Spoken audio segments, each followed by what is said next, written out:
বলতেছিলাম এই আবরাহা বাদশা ভাঙতে যখন আসে তখন কিছু ঝাঁক পাখি আসতেছে কি করার জন্য? কাবা বাঁচাবার জন্য। কে পাঠালো? আল্লাহ পাঠাচ্ছে। আবাবিল পাখিরা যাও। বলে কি করব?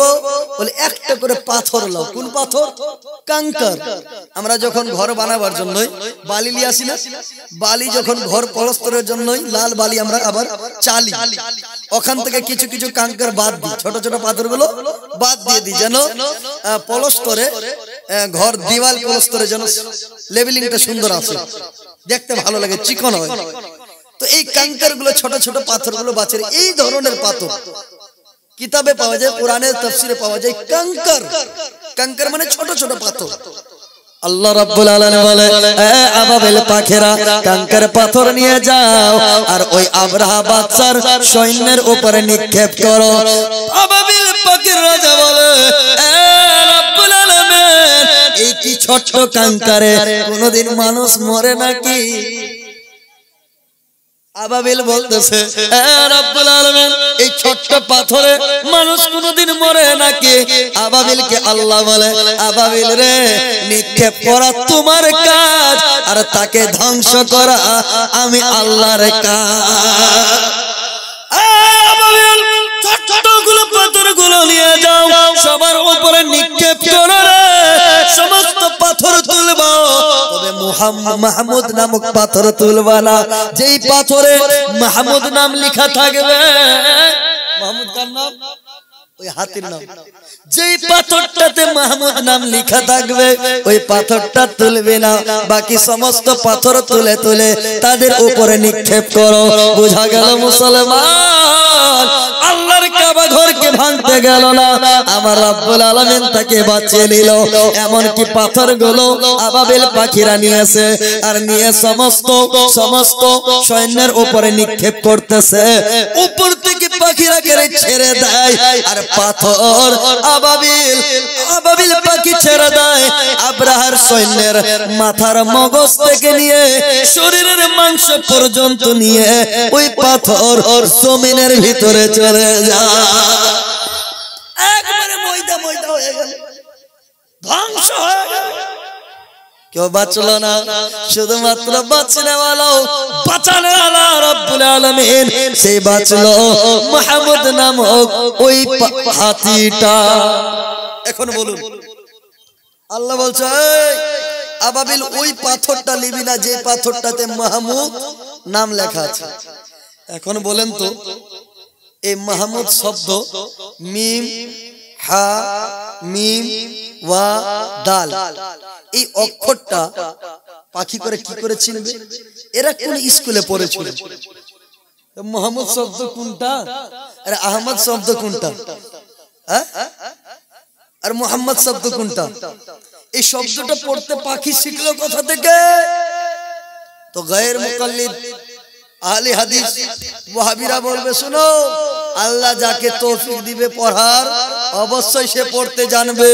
তাহলে বলেন একটা পাখিকে যদি আল্লাহ ক্ষমতা দিতে পারে, আমার নবীকে কি পড়ার ক্ষমতা দেননি? জোরে বলো। আমার নবীও জানেন কোন মাস্টারের শিক্ষা নয়, আমার নবীর মাস্টার হচ্ছে ডাইরেক্ট রব্বুল আলামিন। জোরে বলো সুবহানাল্লাহ। তো বলার উদ্দেশ্য তে কাবা বেঁচে গেল। কবে এটা ঘটনা? নবী দুনিয়াতে আসার 55 দিন পূর্বের ঘটনা।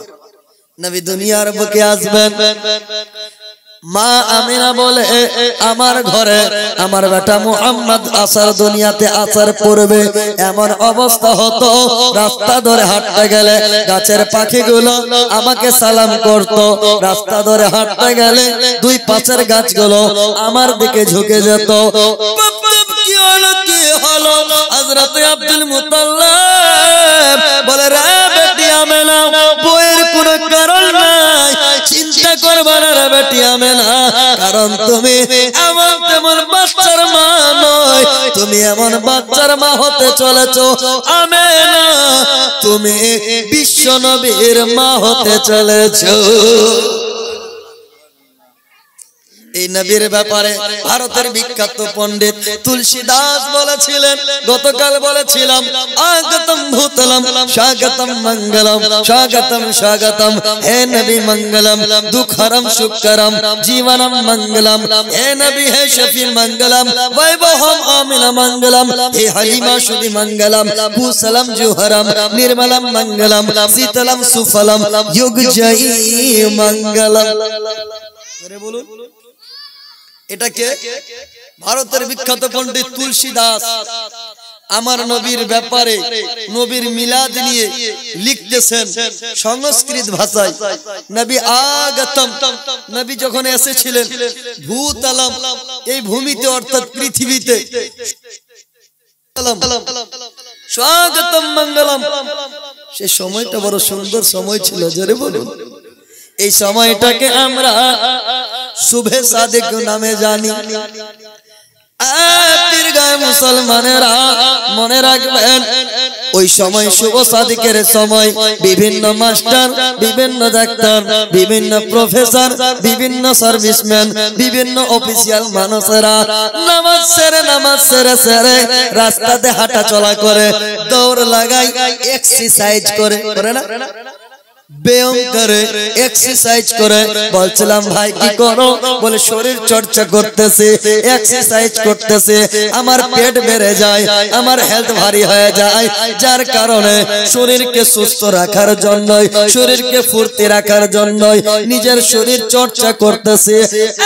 মুসলমান বলবেন ভাইরা, কেন শরীর চর্চা এক্সারসাইজ দুপুরে কেন হলো না, সন্ধ্যায় কেন হলো না, রাত 9টায় হলো কেন হলো না, কেন কেন ভোরবেলায় শুভ সাদিকের সময়, এই সময়টাতে শরীরে সুস্থতা কেন পাওয়া যায়, এই সময়টাতে শরীরে কেন ভালোভাবে শরীর চর্চা করলে শরীর সুস্থ হয়? কারণ এই সময়টাতে আমার দয়ার নবীর আগমন ঘটেছে, নবীর আসার বরকত এখনো শুভ সাদিকের সময়টাতে পাওয়া যায়। এই জন্য মনে রাখবেন মুসলমান, নবী যখন আসতেছিলেন, আমার দয়ার নবীর মা আমিনা বলে, আমার গর্ভে বেটা মুহাম্মদ, আমার পেট বড় হয়নি। মায়েদের পেটে বাচ্চা থাকতে গেলে 4 মাস পার হতে গেলেই মায়েদের পেট বড় হতে লাগে। 5 মাসে বোঝা যায়, 6 মাসে বোঝা যায়, 7 মাসে বোঝা যায় যে আমার মেয়ের পেটে বাচ্চা, মায়ের পেটে বাচ্চা। কিন্তু মা আমিনা, হযরত আমিনা রাদিয়াল্লাহু তাআলা আনহা বলতেছে, আমার পেটে বেটা মুহাম্মদ, আমি আমিনা